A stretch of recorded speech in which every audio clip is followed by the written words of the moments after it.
En cualquier relación laboral que establece una persona con una empresa mediante un contrato, se estipulan ciertas condiciones además del salario. Las conocemos como prestaciones laborales. Además del pago mensual, debemos tomar en cuenta que se tiene derecho a vacaciones, aguinaldo, descansos, entre otras. Hoy, una asesora jurídica federal nos explicará qué prestaciones laborales están vigentes luego de la reforma laboral del 2012. Mi nombre es Emanuel Saldaña. Quédese con nosotros, ya inicia Te Defendemos.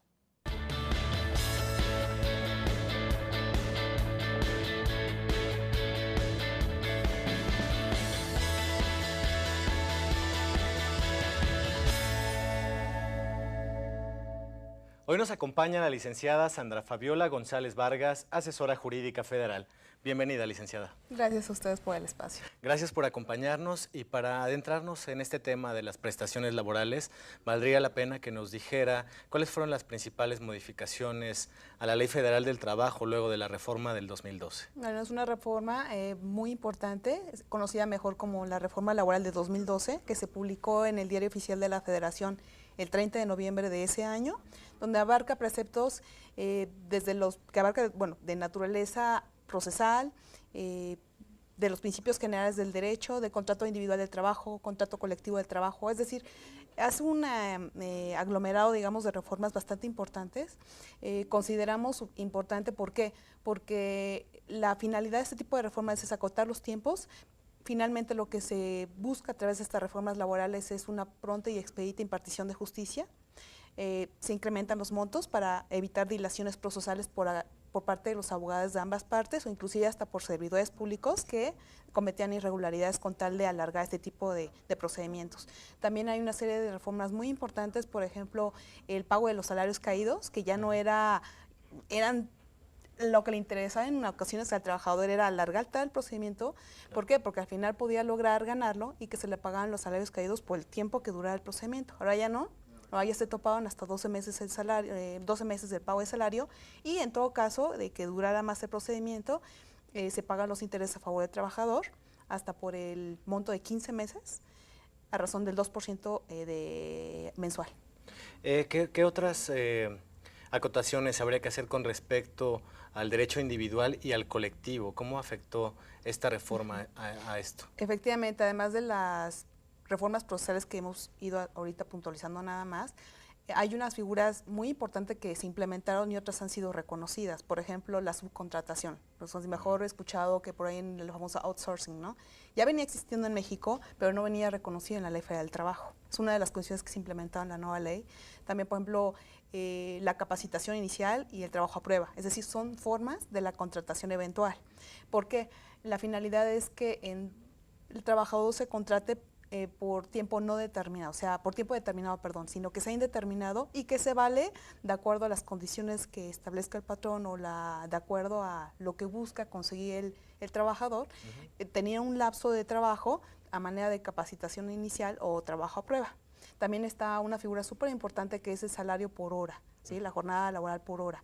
Esto no es obligatorio siempre y cuando le convenga a ambas partes y que obviamente cumpliendo ciertos requisitos que establece la propia ley, cual por ejemplo que no exceda la jornada máxima, que son las 8 horas diarias, y que no podrá ser inferior a un día de salario.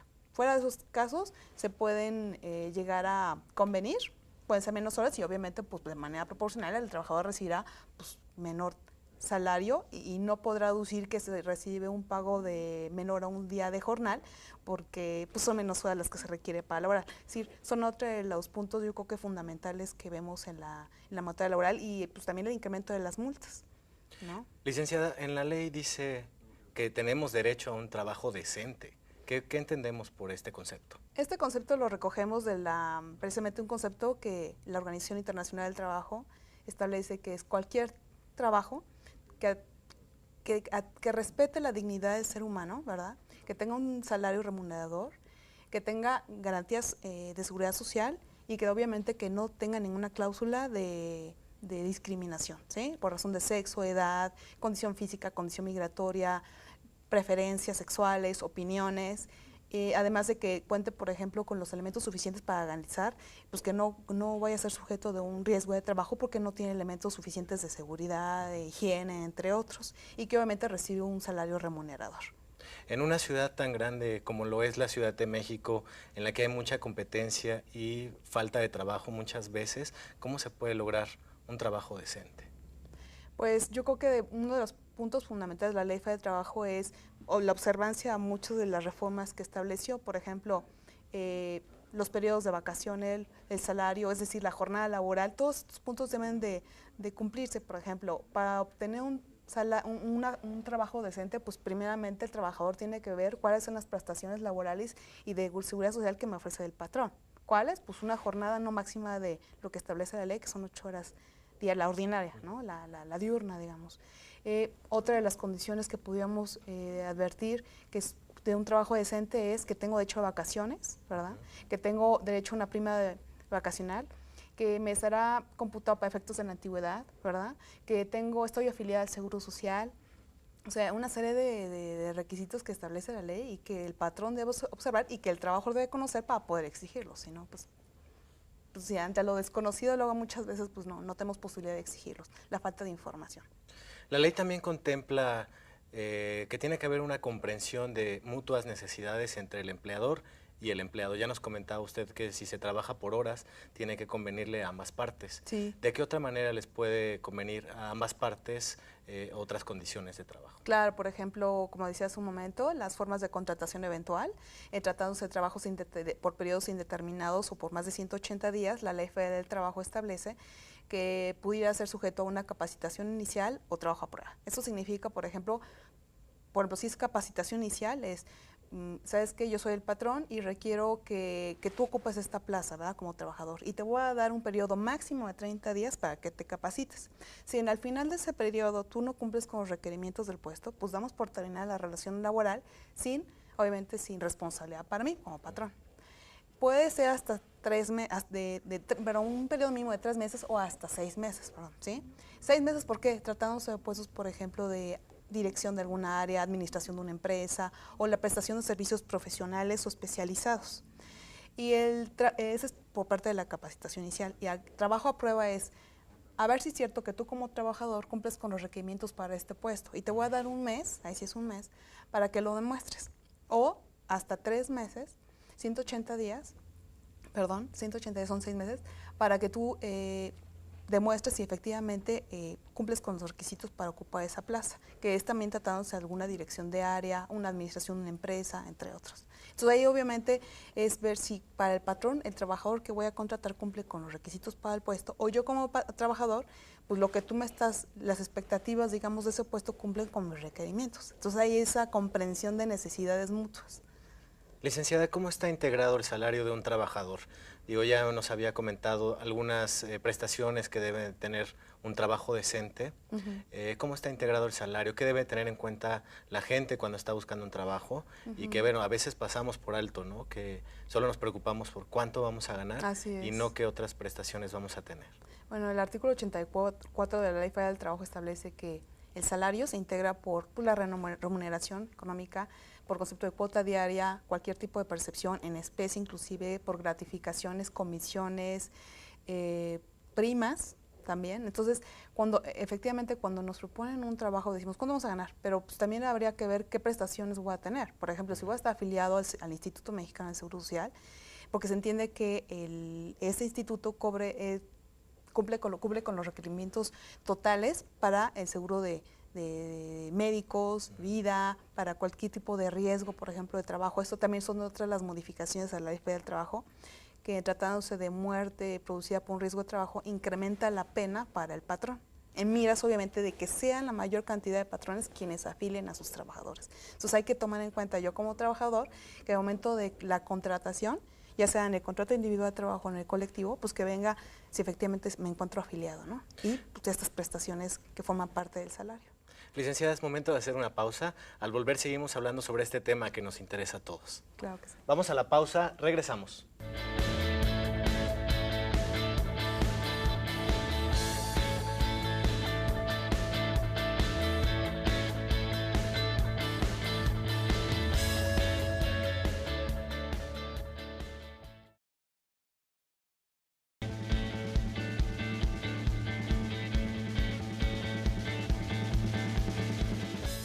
Continuamos conversando con la licenciada Sandra Fabiola González Vargas, asesora jurídica federal, acerca de las prestaciones laborales. Licenciada, ya habíamos mencionado que cada vez es más frecuente la forma de contratar que se llama outsourcing, ¿no? Que conocemos como outsourcing. ¿En qué consiste esta forma de contratación? Efectivamente, como mencionamos hace un momento, la Ley Federal del Trabajo no implementa, sino reconoce esta forma de contratación. Ya existía, vemos viniendo en México, solamente que ahora la regula. Se encuentra regulada en la Ley Federal del Trabajo, que la subcontratación es una forma de contratar, por medio de la cual una persona denominada contratista contrata con otra persona llamada contratante la prestación de servicios que hace el contratante con sus propios trabajadores. El contratante tiene la particularidad de que puede fijar los servicios que se prestan y de supervisar. Mucha gente precisamente dice, no, pues esto es violatorio de garantías porque mi patrón va a ser el contratante, no el contratista. No, la Corte lo ha definido y dice que no hay tal violación de garantías. ¿Por qué? Porque lo que se pretende conseguir a través de la subcontratación, donde el patrón es el contratista, pero también pareciera que releva de esa figura de patrón al contratista a través del contratante, es que ambos sean responsables solidarios frente al trabajador. ¿Por qué? Porque el contratante, aun cuando no contrató en principio a los trabajadores, tiene la obligación al momento de firmar el contrato de verificar si efectivamente se están cumpliendo con las obligaciones laborales, fiscales, de seguridad social, entre otras. Y no nada más al momento de firmar el contrato, sino también durante la vigencia del contrato, o sea, de manera permanente. ¿Para qué? Para que en el momento que haya incumplimiento de las prestaciones laborales, por ejemplo, la falta de pago de salario, de prestaciones, por ejemplo, vacaciones, aguinaldos, todo eso, entonces será responsable también el contratante. Por eso no es que sea violatorio, sino simplemente es una forma nueva de regular para que ambos sean responsables frente al trabajador. Es decir, se trata de abarcar la obligatoriedad para ambos para que pues, el trabajador no se vea mermado en sus derechos laborales, fiscales también, porque tiene que estar afiliado al Seguro Social. Claro, hemos visto algunas veces que el outsourcing también contrata a la gente por honorarios, ¿no? Lo que decimos por honorarios, ¿no? Que sí, muchas veces el salario puede ser más alto, pero no ofrecen ciertas prestaciones que le decimos de ley. Claro. ¿no? ¿Cómo decir que esto no es violatorio de las garantías del trabajador? Pues hay que ver, por ejemplo, yo por ejemplo me pagan por honorarios, pero si no advierto que yo estoy afiliado al Seguro Social, pues en el día que tenga un riesgo de trabajo, a ver quién me va a responder, ¿no? Entonces el contratante, contratista y además, como dijimos hace un momento, la Ley Federal del Trabajo establece que para casos de riesgo de trabajo donde produce la muerte del trabajador, la indemnización correrá a cargo del patrón. Y por una multa de 5,000 días de salario, entonces una cantidad importante. Precisamente, ¿por qué tan alto? Porque lo que se pretende es que sea la mayor cantidad de trabajadores que se encuentran afiliados al Seguro Social y que el contratista el contratante para no se revele la responsabilidad diciendo, no, yo soy un intermediario, yo no hago frente a tu responsabilidad como patrón, tu contratista, ¿no? Ambos son responsables solidarios, ¿por qué? Porque uno los contrató y el otro tiene la obligación de advertir que se cumplen con todas las obligaciones frente al trabajador, laborales, de seguridad social, como dijimos, fiscales, porque pues en no afiliarlos se determina cuotas sobre o patronales. Licenciada, hay 2 prestaciones al año que representan un buen ingreso para los trabajadores. Una de ellas el aguinaldo y otro el pago de utilidades. ¿Qué pasa cuando un trabajador es despedido antes de que se cumpla el plazo para pagar una u otra? Bueno, independientemente de las acciones legales que pudiera hacer valer, ¿verdad?, en contra del patrón, tendría derecho al pago del aguinaldo, las utilidades de la manera proporcional al periodo en que laboró. O sea, el hecho que haya terminado antes del pago del aguinaldo su relación laboral, por ejemplo, eso no le releva su derecho de que obviamente atendido a la parte proporcional, le paguen las prestaciones laborales a que tiene derecho. ¿Cómo funciona? ¿Cómo están integradas estas 2 prestaciones? ¿Qué cantidad le corresponde al trabajo? El aguinaldo se paga antes del día 20 de diciembre, ¿no? Salvo ahorita ciertas posiciones y algunos empresarios han dicho que sea ahora por lo de cuestiones para impulsar la economía, el Buen Fin, ¿no? Pero es antes del día 20 de diciembre y tiene derecho a 15 días de salario base, por lo menos.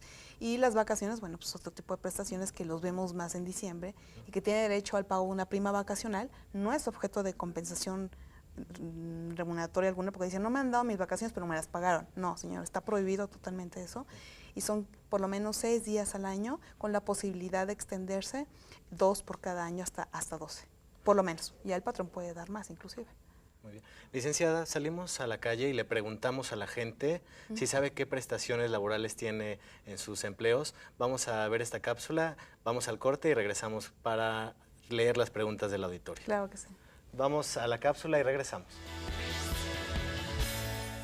Es el aguinaldo, sí que es bien importante, el pago de la prima vacacional, tener vacaciones, los bonos si es que los manejan, las incapacidades que nos las paguen, el estado de gravidez que no nos corran, que nos paguen, que nos dejen la hora de lactancia, que por favor nos dieran por favor la guardería. Servicio médico, porque uno no sabe realmente cómo va a estar en unos 10 años.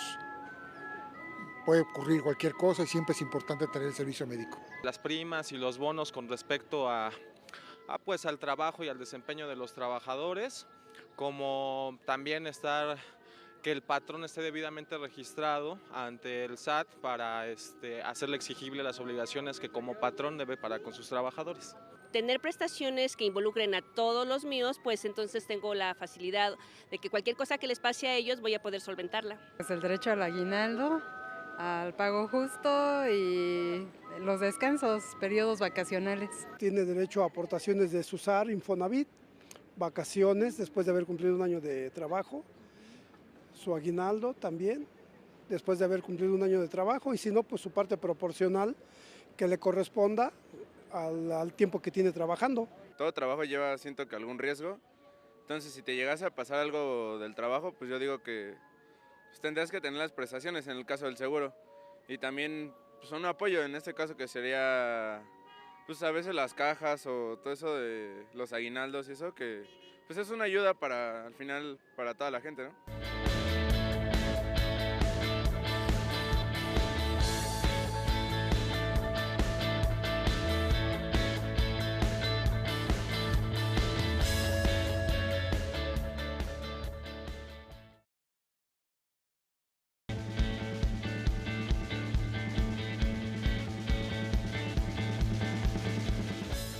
Ya estamos de vuelta, ya tenemos algunas llamadas del auditorio en nuestra sección Te Respondemos para que la responda nuestra invitada. Licenciada, voy a comenzar con la primera pregunta. Es de la señora Marcela Ruiz Alcántara de la Delegación Iztapalapa. Ella manifiesta su interés en conocer las horas que abarca la jornada de trabajo. No, primero tenemos que partir que es una jornada de trabajo y es el periodo o el tiempo en que un trabajador se encuentra a disposición del patrón en el centro de trabajo. Puede ser de 3 tipos, que es la diurna, la nocturna y la mixta. La diurna abarca es de 8 horas, que va de 6 a 8 de la noche. La nocturna de 8 de la noche a 6 de la mañana, por 7 horas. Y la mixta abarca periodos de ambas, siempre y cuando la nocturna no sea superior a 3 horas y media, porque si no se reputará que es nocturna. Muy bien, licenciada, vamos con la siguiente llamada. Es del señor Víctor Núñez, del municipio de Tlalnepantla. Él manifiesta su inquietud para conocer los aspectos relacionados con el aguinaldo. Bueno, el aguinaldo se tiene que pagar antes del día 20 de diciembre, ¿verdad? Y tiene que ser de por lo menos 15 días del mes de salario. El aguinaldo no es sujeto a compensación alguna, no puede ser negociable, es decir, te pago las vacaciones y te necesito aquí trabajando. No se puede hacer eso, es irrenunciable y... ¿no? Ya comentábamos el ejemplo de que si a una persona lo despiden antes de este periodo, se le da la parte proporcional. Sí, exactamente. ¿No? La fecha de liquidación del aguinaldo, la persona se encuentra o no trabajando, tiene derecho a que se le pague la parte proporcional de tiempo laborado. Muy bien, licenciada. Vamos con la siguiente pregunta. Es de José Manuel Gutiérrez. Él nos dice que le ofrecen un trabajo en una fábrica textilera, por lo que refiere que además de las prestaciones laborales que hasta el momento le han explicado, ¿qué otros aspectos pudiera valorar para aceptar este empleo? Bueno, efectivamente ya dijimos que tiene que tomar en cuenta no solamente aspectos del salario, todo lo que abarca el salario, como ya dijimos, sino otro tipo de prestaciones que derivan no nada más de la Ley Federal del Trabajo, el pago de vacaciones, aguinaldo y todo eso, sino también de la Ley de Seguro Social. Es decir, si realmente la persona se encuentra afiliada al Seguro Social, ¿para qué? Para que tenga derecho a las prestaciones de servicio médico que se encuentran contenidas en esa ley, porque se entiende que las prestaciones de Seguro Social abarcan muchos tipos de seguros, ¿no? Que cubren en totalidad, podríamos decir, cualquier tipo de riesgo de trabajo que pudiera redundar en la calidad de vida del trabajador. Entre estos seguros encontramos el seguro de enfermedades y maternidad, de invalidez, muerte, riesgo de trabajo, de retiro, cesantía en edad avanzada y vejez, así también como el de guarderías y prestaciones sociales. Entonces, parecen poco, pero realmente son muy importantes porque imagínense, si no está el trabajador afiliado en causa de un riesgo de trabajo, independientemente de las sanciones que le pueden poner la ley al patrón, pues al principio el trabajador en lo que va y demanda, vaya, pues tiene un problema real en ese momento. Bueno, ahí está la respuesta para el señor José Manuel y que bueno, todos tenemos que tomar esto en cuenta cuando decidimos aceptar un trabajo, ¿no? Así es. Vamos con la última llamada, es del señor Eugenio Méndez. Él comenta que hace unos meses efectuó los trámites para obtener una pensión por cesantía en edad avanzada, por haber cumplido con los requisitos que marca la ley. Sin embargo, refiere que la semana pasada el Instituto Mexicano del Seguro Social le notificó acerca de la negativa de esta pensión. Él pregunta qué puede hacer al respecto. Bueno, qué bueno que tocan ese punto porque independientemente de las modalidades de servicio que nosotros otorgamos en diferentes materias, sobre todo en el patrocinio legal, nosotros somos competentes en materia civil, fiscal, administrativo, derivado de causas penales, y en cualquier materia tratándose de juicios de amparo indirecto donde se requiera la representación especial de menores e incapaces. Este tipo de asuntos de materia laboral no somos competentes. Sin embargo, en el caso específico del sí, porque son materias de seguridad social, donde podemos interponer el recurso de inconformidad ante el Consejo Consultivo Delegacional del Seguro Social. O la propia Ley Federal del Trabajo establece la posibilidad de promover directamente sin agotar el recurso del juicio laboral ante la Junta Federal de Conciliación y Arbitraje, por la naturaleza de ese tipo de asuntos que es federal y tendría que ser ante una junta especial. Es otra de las reformas que hubo en la Ley Federal del Trabajo, que se crean nuevas juntas especiales y se suprimen las de conciliación y arbitraje en materia genérica, algunas. Licenciada, ya se nos termina el tiempo, pero antes, para el auditorio que tiene algún caso como el del señor Eugenio Méndez, ¿a dónde se puede dirigir para solicitar sus servicios? Claro que sí. El instituto cuenta con las delegaciones en el interior de la República y aquí en la Ciudad de México, en Bucareli 22 y 24, tenemos presencia prácticamente en todo el territorio nacional. Y si bien podríamos otorgar el patrocinio legal, en materias que no sean de nuestra competencia, podemos proporcionarles una orientación y una asesoría para que la persona por lo menos conozca qué acciones o medios de defensa puede hacer valer. Licenciada Sandra Fabiola González Vargas, asesora jurídica federal, muchas gracias por esta entrevista y por atender las preguntas del auditorio. Gracias a ustedes por este espacio y la oportunidad. Agradecemos al equipo de producción que hace posible este programa. Agradecemos en especial también al Instituto de la Judicatura Federal el recibirnos en su biblioteca. Gracias a usted por sintonizarnos. Lo esperamos la próxima semana y la invitación a que se quede en la señal del canal judicial.